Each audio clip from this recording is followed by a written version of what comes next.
शिव और सती का अद्भुत प्रेम। दक्ष प्रजापति की सभी पुत्रियां गुणवती थी, फिर भी दक्ष के मन में संतोष नहीं था।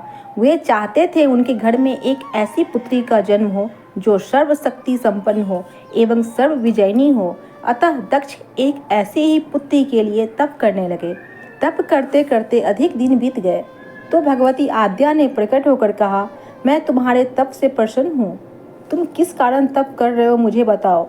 दक्ष ने तप करने का कारण बताया तो माँ बोली, मैं स्वयं पुत्री रूप में तुम्हारे यहाँ जन्म धारण करूँगी।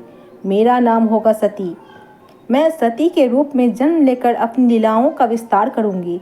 फलतः भगवती आद्या ने सती रूप में दक्ष के यहाँ जन्म लिया। सती दक्ष की सभी पुत्रियों में सबसे अलौकिक थी।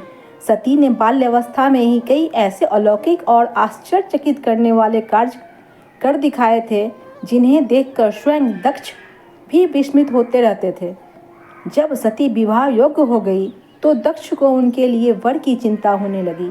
उन्होंने ब्रह्मा जी से इस विषय में परामर्श किया। ब्रह्मा जी ने कहा, सती आद्या की अवतार है। आद्या आदि शक्ति और शिव आदि पुरुष है। अतः सती के विवाह के लिए शिव ही योग्य और उचित वर है।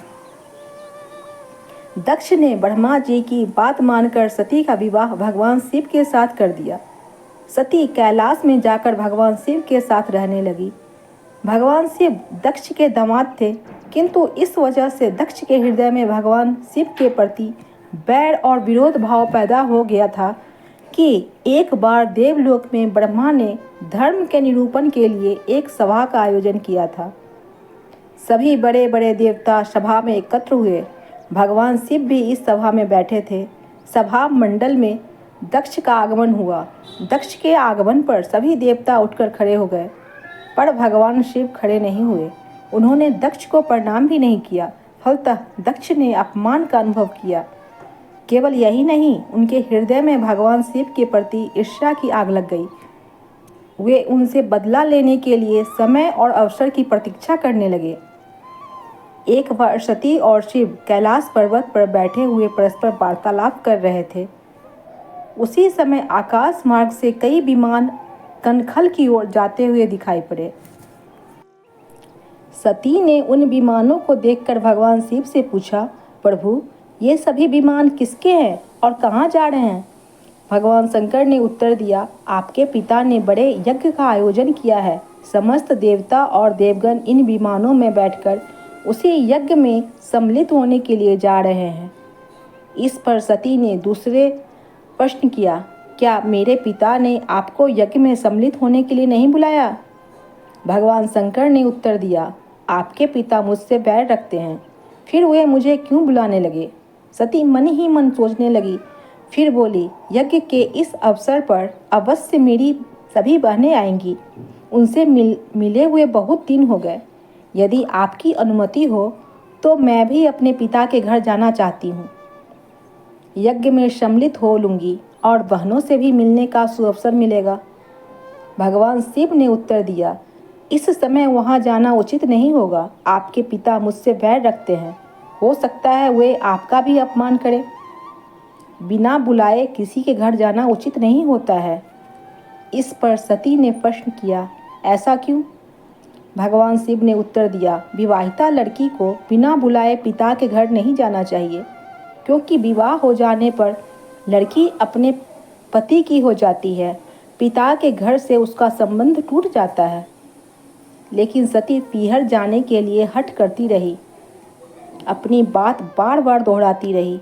उनकी इच्छा देखकर भगवान शिव ने पीहर जाने की अनुमति दे दी और उनके साथ में अपना एक गण भी भेज दिया।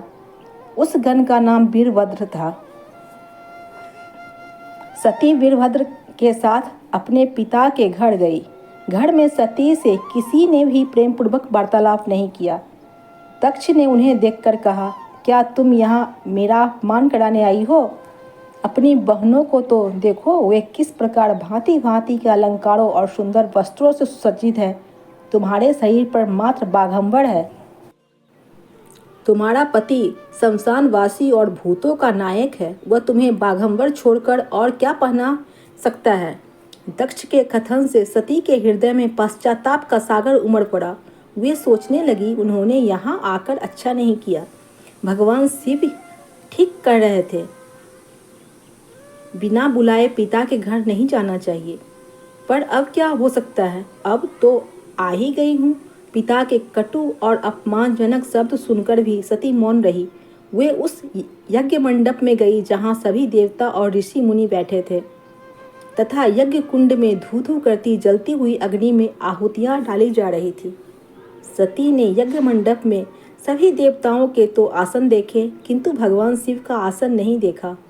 वे भगवान शिव का आसन न देखकर अपने पिता से बोली, पितृश्रेष्ठ, यज्ञ में तो सबके आसन दिखाई पड़ रहे हैं, किंतु कैलाशपति का स्थान नहीं है।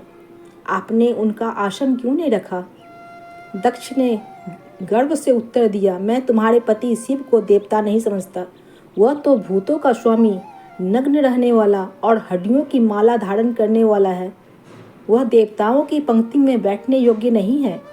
उसे कौन आसन देगा? सती के नेत्र लाल हो उठे। उनका मुखमंडल प्रलय के सूरज की भांति तेजोदीप्त हो उठा। उन्होंने पीड़ा से तिलमिलाते हुए कहा, ओह, मैं इन शब्दों को कैसे सुन रही हूँ? मुझे धिक्कार है। देवताओं, तुम्हें भी धिक्कार है।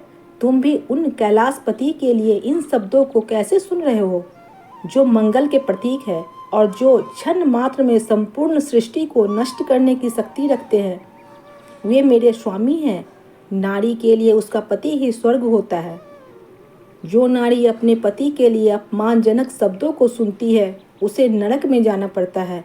पृथ्वी सुनो, आकाश सुनो और देवताओं तुम भी सुनो। मेरे पिता ने मेरे स्वामी का अपमान किया है। मैं अब एक क्षण भी जीवित नहीं रहना चाहती। सती अपने कथन को समाप्त करती हुई यज्ञ के कुंड में कूद पड़ी। जलती हुई आहुतियों के साथ उनका शरीर भी जलने लगा। यज्ञ मंडप में खलबली पैदा हो गई। हाहाकार मच गया। देवता उठकर खड़े हो गए। वीरभद्र क्रोध से कांप उठा। वे उछल उछल कर यज्ञ का विध्वंस करने लगे। यज्ञ मंडप में भगदड़ मच गई। देवता और ऋषि मुनि भाग खड़े हुए। वीरभद्र ने देखते ही देखते दक्ष का मस्तक काटकर फेंक दिया। समाचार भगवान शिव के कानों में भी पड़ा। वे प्रचंड आंधी की भांति कनखल जा पहुँचे। सती के जले हुए शरीर को देखकर भगवान शिव अपने आप को भूल गए। सती के प्रेम और उनकी भक्ति ने शंकर के मन को व्याकुल कर दिया। उन शंकर के मन को व्याकुल कर दिया जिन्होंने काम पर भी विजय प्राप्त की थी और जो सारी सृष्टि को नष्ट करने की क्षमता रखते थे। वे सती के प्रेम में खो गए, बेसुध हो गए। भगवान शिव ने उन्मत्त की भांति सती के जले हुए शरीर को कंधे पर रख लिया। वे सभी दिशाओं में भ्रमण करने लगे। शिव और सती के इस अलौकिक प्रेम को देखकर पृथ्वी रुक गई, हवा रुक गई, जल का प्रवाह ठहर गया और रुक गई देवताओं की सांसें। सृष्टि व्याकुल हो उठी। सृष्टि के प्राणी पुकारने लगे, त्राही माम, त्राही माम।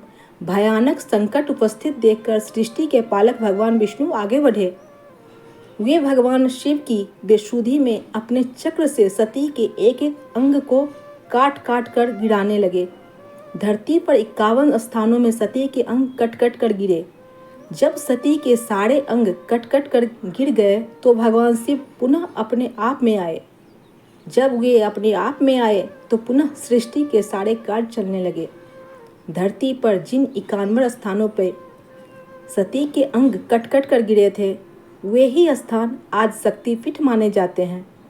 आज भी उन स्थानों में सती का पूजन होता है, उपासना होती है। धन्य था शिव और सती का प्रेम। शिव और सती के प्रेम ने उन्हें अमर और वंदनीय बना दिया। जय श्री शंकर। पोस्ट पसंद आई है तो लाइक, सब्सक्राइब और कमेंट करें। धन्यवाद।